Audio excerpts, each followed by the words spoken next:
എല്ലാവർക്കും നമസ്കാരം. ഞാൻ ഡോക്ടർ അശ്വതി രജീഷ്. ഇന്ന് നമ്മുടെ 12 kg വെയിറ്റ് ലോസ് ചലഞ്ചിൻ്റെ 12ാമത്തെ ദിവസമാണ് നടന്നുകൊണ്ടിരിക്കുന്നത്.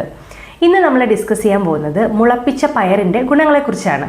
അത് പയറ് മാത്രമല്ല, കടലയും വൻപയറും ഒക്കെ ആവാം. എന്താണെങ്കിലും മുളപ്പിച്ചു കഴിഞ്ഞാൽ എന്തൊക്കെയാണ് അതിൻ്റെ ഗുണങ്ങൾ എന്നാണ് നമ്മൾ ഇന്ന് സംസാരിക്കാൻ പോകുന്നത്. മിക്ക ഡയറ്റ് വീഡിയോസിലും നമ്മൾ കാണുന്ന ഒന്നാണ്, ഒന്നുകിൽ പയർ അല്ലെങ്കിൽ കടല, വൻപയർ ഇതൊക്കെ മുളപ്പിച്ച് കഴിക്കുന്നു.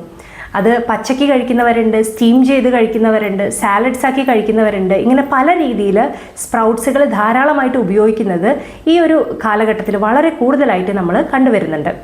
പലരും നമ്മളോട് ചോദിക്കാറുണ്ട്, ഈ മുളപ്പിക്കാത്ത ചെറുപയറിൻ്റെയും മുളപ്പിച്ച ചെറുപയറിൻ്റെയും എന്താണ് ഗുണങ്ങൾ തമ്മിലുള്ള വ്യത്യാസം, വേവിച്ച് കഴിച്ചാൽ എന്തൊക്കെ ഗുണങ്ങളാണ് നമുക്ക് കിട്ടുന്നത്, മുളപ്പിച്ച് കഴിച്ചാൽ നമുക്ക് എന്തൊക്കെയാണ് കിട്ടുന്നത് എന്നുള്ളതൊക്കെ.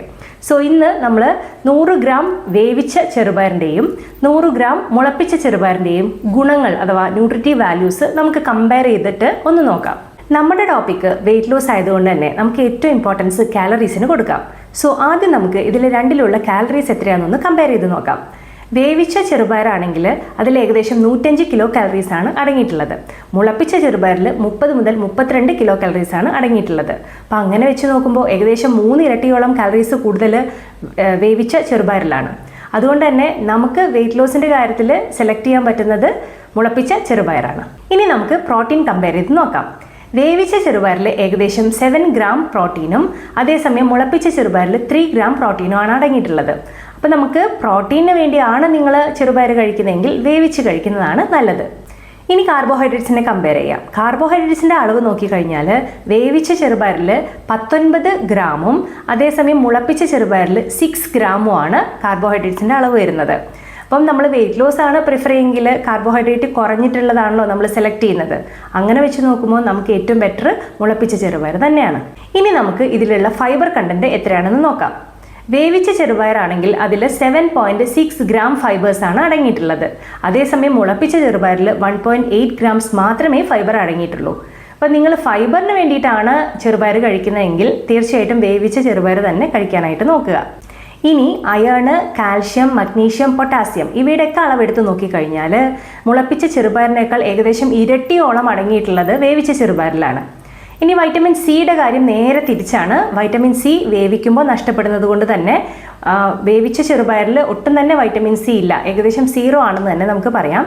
അതേസമയം മുളപ്പിച്ച ചെറുപയറിൽ ഏകദേശം 13 മുതൽ 14 മില്ലിഗ്രാം വരെ വൈറ്റമിൻ സി അടങ്ങിയിട്ടുണ്ട്. ഇനി ഏറ്റവും എടുത്ത് പറയേണ്ട കാര്യം മുളപ്പിച്ച ചെറുപയറിൽ അടങ്ങിയിട്ടുള്ള ആൻറ്റി ഓക്സിഡൻസിനെ കുറിച്ചാണ്. വേവിച്ച ചെറുപയറിനേക്കാൾ ഏകദേശം 6 ഇരട്ടിയോളം ആൻറ്റി ഓക്സിഡൻസ് കൂടുതലായിട്ട് അടങ്ങിയിട്ടുള്ളത് മുളപ്പിച്ച ചെറുപയറിലാണ്. ഇനി ആൻറ്റി ഓക്സിഡൻസിനെ കുറിച്ച് അറിയാത്തവർക്കായിട്ട് പറയാം. ഇത് നമ്മുടെ ശരീരത്തിലെ ദോഷകരമായിട്ട് ബാധിക്കുന്ന ഫ്രീ റാഡിക്കൽസിനെ നശിപ്പിക്കുകയും അതോടൊപ്പം നമ്മളെ രോഗപ്രതിരോധ ശേഷി കൂട്ടും, നമുക്ക് പ്രായമാവുന്നത് തടയും, ക്യാൻസർ കോശങ്ങളെ നശിപ്പിക്കും, ഹൃദയാരോഗ്യം വർദ്ധിപ്പിക്കും തുടങ്ങിയ ഒട്ടനവധി ഗുണങ്ങളാണ് ആൻറ്റി ഓക്സിഡൻസിനുള്ളത്. നമ്മുടെ ശരീരത്തിന് വലിയൊരു സംരക്ഷണം കവചം തീർക്കുന്നവരാണ് ആൻറ്റി ഓക്സിഡൻസ്. ഇനി എടുത്തു പറയേണ്ട മറ്റൊരു കാര്യം ചെറുപയറിൽ അടങ്ങിയിട്ടുള്ള ഫൈറ്റിക് ആസിഡിനെ കുറിച്ചാണ്.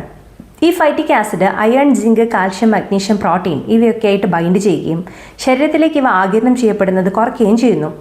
എഫക്റ്റീവ്ലി നമ്മൾ പ്രോട്ടീനും സിങ്കും മഗ്നീഷ്യം ഒക്കെ കഴിക്കുന്നുണ്ട് എങ്കിലും നമ്മുടെ ശരീരത്തിന് അത് കിട്ടുന്നില്ല, അല്ലെങ്കിൽ വളരെ കുറച്ച് മാത്രം കിട്ടുന്നു എന്നുള്ളൊരവസ്ഥ.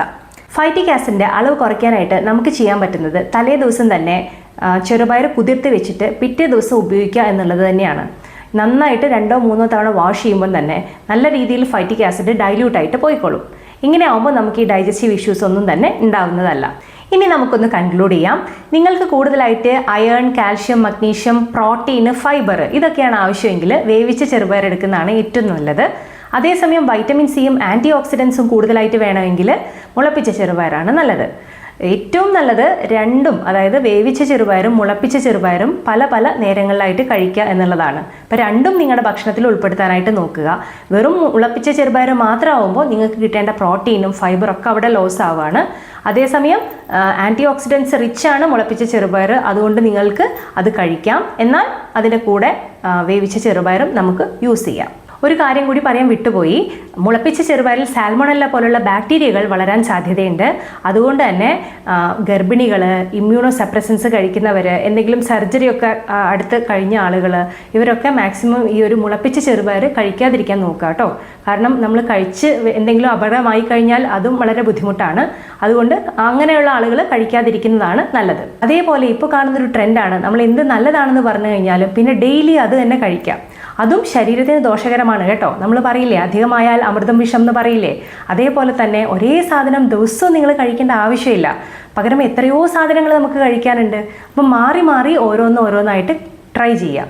അപ്പോൾ നമ്മൾ ഈ ഒരു മുളപ്പിച്ച ചെറുപയറിൻ്റെ കാര്യങ്ങൾ പറഞ്ഞപ്പോൾ ഡെയിലി കഴിക്കുന്ന ഒരുപാട് ആളുകളെ നമ്മൾ പരിചയപ്പെട്ടിട്ടുണ്ട്. അപ്പം അങ്ങനെ ഡെയിലി കഴിക്കേണ്ട, പകരം ഒരു ആഴ്ചയിൽ ഒരു 2-3 ദിവസം നിങ്ങൾ ഭക്ഷണത്തിൽ ഉൾപ്പെടുത്തുക. അതുകൊണ്ട് പ്രശ്നമില്ല. കഴിവതും എന്ത് നല്ലതാണെന്ന് പറഞ്ഞു കഴിഞ്ഞാലും ഒരേപോലെ തന്നെ സാധനങ്ങൾ ഇങ്ങനെ കണ്ടിന്യൂസ് ആയിട്ട് ഉപയോഗിക്കാതിരിക്കുക. സോ ഇത്രയൊക്കെ കാര്യങ്ങളാണ് മുളപ്പിച്ച ചെറുപയറിനെ കുറിച്ച് പറയാനുള്ളത്. ഇതേപോലെ തന്നെയാണ് മുളപ്പിച്ച കടല, മുളപ്പിച്ച വൻപയർ, ഇനി എന്ത് മുളപ്പിച്ചാലും അതിൻ്റെ ഗുണങ്ങൾ. ഇനി നമുക്ക് ഇന്നത്തെ വിശേഷത്തിലേക്ക് പോവാം. പതിവ് പോലെ രാവിലെ എഴുന്നേറ്റു, 2 ഗ്ലാസ് ചൂടുവെള്ളം കുടിച്ചു. ഇന്ന് സൂംബ എക്സസൈസ് ചെയ്തില്ല കേട്ടോ. ഇന്ന് എന്തോ രാവിലെ എഴുന്നേറ്റപ്പോൾ ഒരു ഉന്മേഷക്കുറവ് തോന്നിയതുകൊണ്ട് സൂംബ എക്സസൈസ് രാവിലെ ചെയ്തിട്ടില്ല. സോ അതിനുശേഷം 9 മണിക്ക് ബ്രേക്ക്ഫാസ്റ്റ് കഴിച്ചു. രാവിലെ കഴിച്ചത് 2 ഇഡ്ഡലിയും സാമ്പാറും 1 പീസ് ചിക്കനുമാണ്. ഉച്ചയ്ക്ക് കഴിച്ചത് 2 കോഴിമുട്ടയും മുരിങ്ങയില ഉപ്പേരിയും വാഴക്കൊമ്പിൻ്റെ ഉപ്പേരിയും കുറച്ച് സാമ്പാറും അതിൻ്റെ കൂടെ സവാളയും കക്കിരിയും തൈരും ചേർത്ത് തയ്യാറാക്കിയ ഒരു സാലഡും കഴിച്ചു. 5 മണിക്ക് വിശപ്പ് കുറവായതുകൊണ്ട് ഒരു റോബസ്റ്റ പഴവും 1 പേരക്കയും കഴിച്ച് നിർത്തി. സോ ഇത്രയൊക്കെയാണ് ഇന്നത്തെ വിശേഷങ്ങൾ. ഇനി നാളത്തെ വിശേഷങ്ങളുമായിട്ട് അടുത്ത വീഡിയോയിൽ കാണാം. നന്ദി, നമസ്കാരം.